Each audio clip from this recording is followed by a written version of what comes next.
میں سب سے پہلے چاہتا ہوں کہ آپ کو اندازہ ہو جائے کہ یہ جو اٹیک کیا میرے اوپر، یہ جو مجھے مارنے کی یہ جو کوشش کی گئی، اس کی پہلے آپ کو پتا ہو، اس پہ میں مختلف چیزیں سن رہا ہوں کہ وہ فرینڈلی فائر ہے یا پتہ نہیں کیا ہے. تو میں چاہتا ہوں کہ ڈاکٹر فیصل آپ کو اسکرین پہ پہلے بتا دیں کہ یہ چوٹیں 4 گولیاں مجھے لگی ہیں، کدھر لگی، اس کے بعد پھر میں باقی آپ سے بات کروں گا. ڈاکٹر فیصل. السلام علیکم جی. میں اگلے چند لمحات میں آپ کو ایکس رے اور ان کے جو کچھ امیجز ہیں ان کے ذریعے، سی ٹی اسکین کے امیجز کے ذریعے بتانے کی کوشش کروں گا کہ جو خان صاحب کو چوٹیں آئی ہیں ان کی کیا نوعیت ہے اور وہ ایکس رے اور اسکین میں کس طرح سے نظر آ رہی ہیں.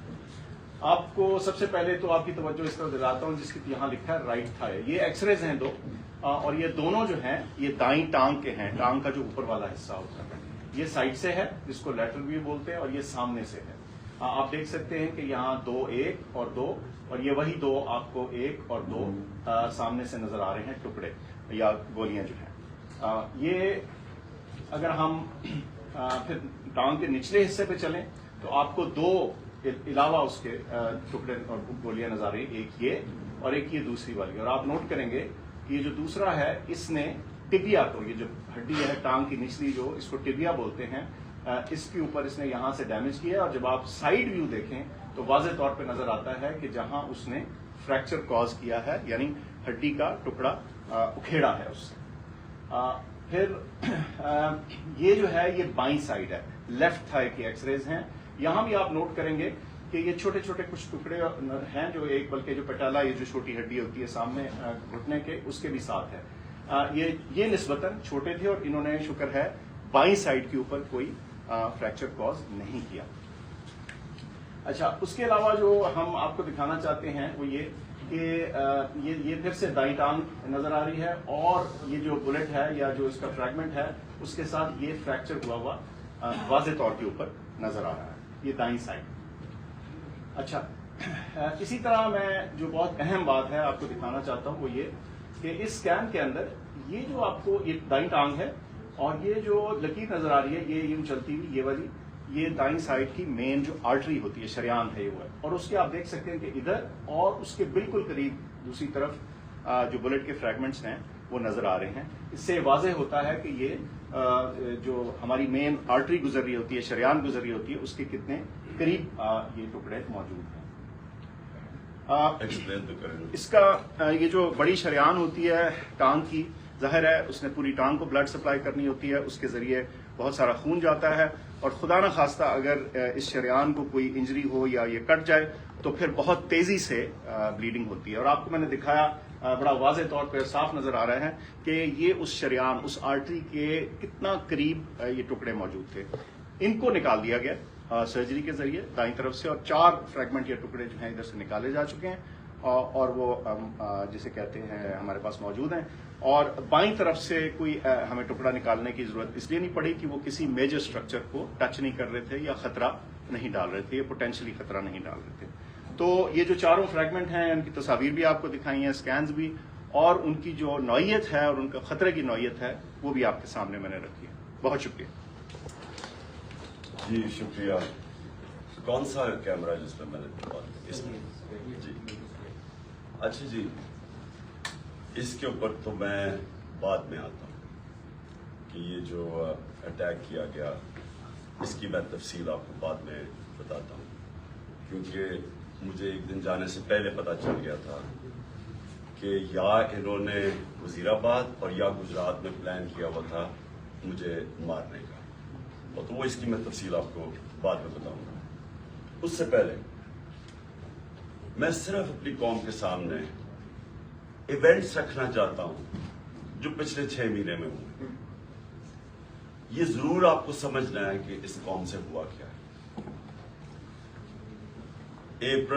مارچ 6 یا 7 کو مراسلات ہے. ڈونلڈ لو ایک American under secretary of state حکم کرتا ہے پاکستان ایمبیسڈر کو، بلکہ اس کو دھمکی دیتا ہے کہ اگر عمران خان کو نہ ہٹایا تو پاکستان کو مشکلات کا سامنا کرنا پڑے گا، اور اگر ہٹا دیا تو سب کچھ ٹھیک ہو جائے گا. اور اگلے دن اور نو کانفیڈنس موشن عدم اعتماد کی تحریک جمع کروائی جاتی ہے اسمبلی میں، اور دیکھتے دیکھتے سارے ہمارے لوگ، ایک منڈی لگتی ہے سندھ ہاؤس میں اور لوگ بیٹھنا شروع ہو جاتے ہیں۔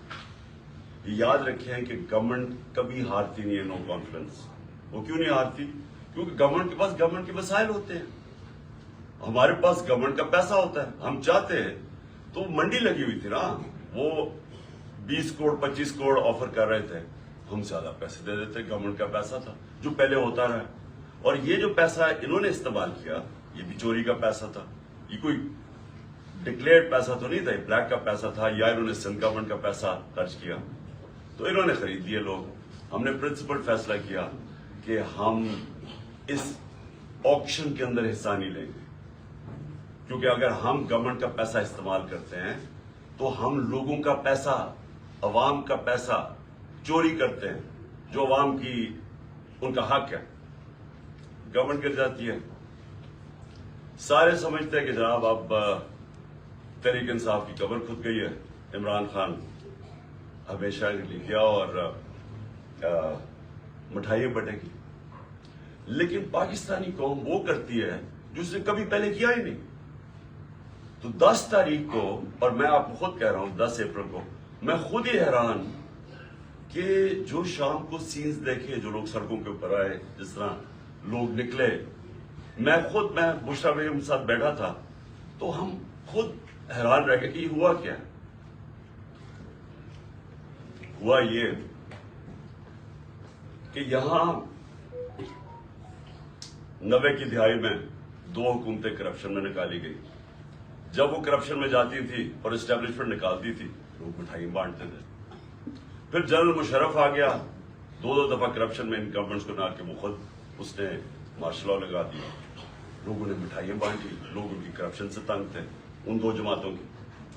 اس کے بعد جنرل مشرف نے ان کو NRO دے دیا، وہ واپس آ گئے۔ فیصلہ جنرل مشرف نے کیا NRO دینے کا، جب اس کے پاس رائٹ ہی نہیں تھا کہ عوام کا پیسہ چوری، کرپشن کا مطلب ہوتا ہے عوام کا پیسہ چوری ہوگا، تو عوام کا پیسہ چوری ہوگا اور جنرل مشرف معاف کر دیتا ہے ان کو، وہ آ جاتے ہیں اور 10 سال 4 گنا پاکستان کا قرضہ پڑتا ہے۔ کرپشن کیسز انہی دوروں میں ان کے بنتے ہیں۔ یہ جو اب NRO لے رہے ہیں 2، یہ 95% کرپشن کیسز اس 10 سال کے بنے ہوئے تھے۔ 4 گنا پاکستان کا قرضہ بڑھ جاتا ہے۔ مجھے لوگ ووٹ دیتے ہیں اس لیے کہ لوگ ان سے تنگ تھے، اور اس کے بعد وہی اسٹیبلشمنٹ فیصلہ کرتی ہے کہ اب چینج کی وقت آ گیا اور وہ ان کو واپس لے آتی ہے، اور یہی کانسپریسی ہوتی ہے باہر، ایک بیرونی کانسپریسی اندر، اور یہ فیصلہ ہو جاتا ہے۔ کہتے ہیں جی ہم نیوٹرل ہو گئے ہیں۔ نیوٹرل کا کوئی بھی مطلب لے لیں، مطلب تو یہ ہے کہ انہوں نے پتا تھا کہ سازش ہو رہی ہے، راستہ نہیں روکا، یہ آ جاتے ہیں۔ اب ہوتا کیا ہے، اسٹیبلشمنٹ کو اس ملک میں عادت پڑ گئی تھی کہ جدھر وہ لوگوں کو دھکیلیں گے لوگ ادھر چلے جائیں گے، جب وہ چینجز لے کے آتے ہیں مٹھائیاں بڑھتی ہیں۔ اسٹیبلشمنٹ کو یہ عادت تھی، ان کو ایک دھچکا پڑا کہ اس باری پاکستانی قوم نے فیصلہ کیا کہ نہیں، یہ جو 30 سال سے ملک کو چوری کر رہے ہیں ہم ان کے ساتھ نہیں جانا چاہتے، اور اس لیے وہ پبلک سڑکوں پہ آ گئے۔ میں نے عوام سے میں اٹھا ہوں، میں نے تو کوئی بڑی کسی ملٹری اسٹیبلشمنٹ کے اندر میری پارٹی تو نہیں بنی تھی، جس طرح نواز شریف بنا تھا یا جس طرح ذوالفقار علی بھٹو بنا تھا۔ میں تو 22 سال سٹرگل کر کے عوام سے اوپر آیا تھا، تو میں نے تو عوام میں واپس جانا تھا، اور عوام نے جس طرح میں اب کیا کہوں، میری پذیرائی کی، جس طرح انہوں نے میری حوصلہ افزائی کی، میں تو خود ہی اس پہ بھی حیران رہ گیا۔ گرمی کی انتہا، یعنی اس باری اپریل اور مئی دنیا میں کہتے ہیں کہ پاکستان سب سے گرم ملک تھا، اتنی گرمی تھی، اور ایک سے ایک بڑا جلسہ پبلک نے آنا شروع ہو گیا۔ ہم نے لانگ مارچ اناؤنس کی 25 مئی کو۔ جب ہم نے لانگ مارچ اناؤنس کی تو انہوں نے 3 لانگ مارچز ہمارے خلاف کی۔ ہم نے سمجھا کہ آئین اور قانون ہمیں اجازت دیتا ہے، ہم نے ان کو کہیں روکا نہیں تھا، ہم نے ان کو اجازت دے دی، تو یہ بھی ہمیں آنے دیں گے۔ انہوں نے جو تشدد کیا، جو لوگوں کے گھروں میں 2 دن پہلے راتوں کے 3 بجے جا کے انہوں نے جس طرح کا تشدد کیا، نہ چادر نہ چار دیواری، لوگوں کو اٹھا کے لوگوں کو جیلوں میں ڈالا، کس وجہ سے؟ اس کے بعد انہوں نے جب وہ پرامن احتجاج ہوا وہاں اسلام آباد میں، ان کے اوپر شیلنگ، فیملیز لکھی ہوئی ان کے اوپر انہوں نے شیلنگ کی، اور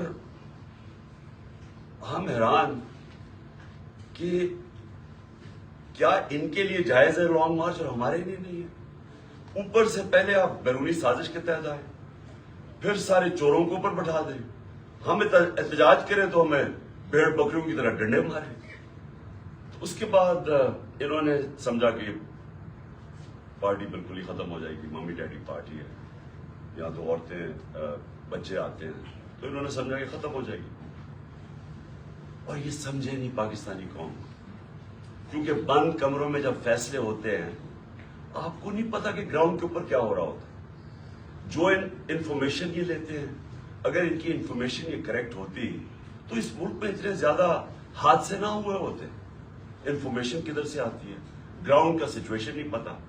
جب دیکھ رہے ہیں کہ پبلک نکلی ہوئی ہے اور انہوں نے ریجیکٹ کر دیا ان کو، قوم نظر آ رہا ہے کہ امپورٹنٹ گورنمنٹ کو ریجیکٹ کر رہی ہے، بجائے وہ سائنس دیکھنے کے، جس طرح بھیڑ بکریوں کو مار کے سیدھے نہیں کرتے، وہ شروع ہو گیا کرنا۔ بائی الیکشن آیا 17 جولائی کو، 17 جولائی کے بائی الیکشن میں ساری گورنمنٹ کی مشینری استعمال ہوئی، الیکشن کمیشن نے ہر قسم کی دھاندلی کی ان کے لیے۔ ای وی ایم مشین اس نے اس لیے نہیں آنے دی کیونکہ ان دونوں پارٹیز نے جعلی ووٹس رجسٹر کروائی ہوئی ہیں آر ایل کے میں، نہیں تو کامن سینس ہے کہ ساری ٹیکنالوجی کا استعمال کریں۔ جو 2015 کے اندر جو جوڈیشل کمیشن بیٹھی تھی دھاندلی پہ، اس میں ایک چیز واضح ہوگی کہ اگر آپ ای وی ایم مشینز لے آئیں تو 90% دھاندلی ختم ہو جاتی ہے۔ انہوں نے جان کے نہیں آنے دی، اس الیکشن کمیشن نے روکا، ان دونوں پارٹیز انہوں نے مخالفت کی، پر ہینڈلرز نے مخالفت کی، کیونکہ مینیپولیٹ نہیں ہو سکتے الیکشن، اس کے بعد بٹن دباؤ تو رزلٹ آ جاتا۔ ہم حیران، ہم چاہ رہے ہیں فری اینڈ فیئر الیکشن، پہلی دفعہ گورنمنٹ نے کوشش کی اور انہوں نے اپوز کیا، اس کے باوجود پی ٹی آئی سویپ کر جاتی ہے، تحریک انصاف جیت جاتی ہے، سارے دنگ رہ جاتے ہیں۔ پھر بھی سائنس نہیں پڑھے کہ قوم کدھر کھڑی ہے۔ اس کے بعد مزید اور پریشر، دھمکیاں، اور اس کے بعد کیا ہوتا ہے کہ ایک چینج ہوتا ہے، ایک ہینڈلر آ جاتا ہے Islamabad, Faisal, general Faisal, major general Faisal, وہ کہہ کے آتا ہے کہ میں اب تمہیں بتاؤں گا کہ میں کیسے ان کو سیدھا کرتا ہوں، اور سختیاں شروع ہو جاتی ہیں۔ جو تحریک انصاف کے لیے میڈیا کور کر رہے ہیں ان کے لیے سختیاں، جو جرنلسٹ تحریک انصاف کو فیور کر رہے ہیں ان کے اوپر سختیاں۔ ہمارے ممبرز کو اپروچ کیا جا رہا ہوتا ہے کہ آپ ہمارے ایم پیز کو، یہ ذرا سنیں، ایم پیز کو ڈرایا دھمکایا جا رہا ہے کہ اس کو چھوڑو عمران خان۔ کیا ڈرایا دھمکایا جا رہا ہے کہ ہمارے پاس بڑے کرپشن کیسز ہیں، اگر وہ نہیں مل رہے تو ہمارے پاس ویڈیوز ہیں، آپ کی گندی ویڈیوز ہیں، وہ ہم بلیک میل کرنے کے لیے۔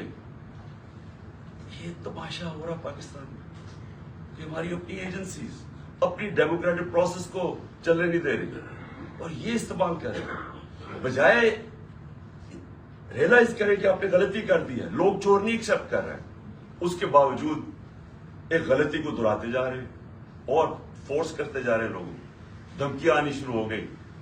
مجھے تب پتا چلا کہ میرے اوپر ایک انہوں نے پلان بنایا، کیونکہ آپ اچھا پھر الیکشن کمیشن کو استعمال کیا جا رہا ہے کسی طرح عمران خان کو ڈسکوالیفائی کرو۔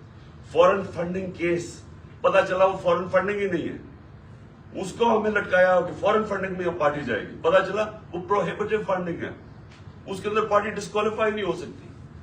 ادھر سے چینج کر کے توشہ خانہ آ گئے، توشہ خانہ کا سارا ریکارڈ توشہ خانہ کے اندر پڑا ہے، جو چیز بھی ہے وہ اس کے اندر پڑی ہے، اس میں کوئی گنجائش ہی نہیں ہے چوری کی، اگر آپ ہے تو وہ ایک دم پکڑے جاتی ہے۔ توشہ خانہ کیس چلا گیا، اس پہ جی آپ توشہ خانہ میں ڈسکوالیفائی کر دیتا ہے، وہ وکیل جا کے اس سے پوچھ رہا ہے کہ کس بیسس پہ،